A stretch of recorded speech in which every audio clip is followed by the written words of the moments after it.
চাঁদকে বলে সবাই মামা, চাঁদের মামাকে বাবা ভুলে নাই, আমিও ভুলি নাই, না বলে যাব কোথায়, যাবার রাস্তা নাই।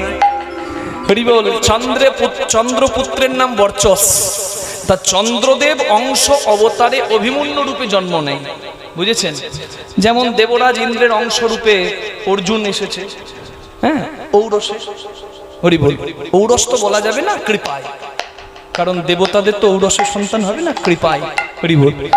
ধর্মপুত্র যুধিষ্ঠির নকুল সহদেব হয়েছে অশ্বিনী কুমার দ্বয়ের পুত্র, জয় রাধে। আর পবন পুত্র হয়েছে ভীম। এবার চন্দ্রদেব অংশ অবতারে জন্ম নিলেন কৃষ্ণ সান্নিধ্য পাবার জন্য অভিমন্যু রূপে।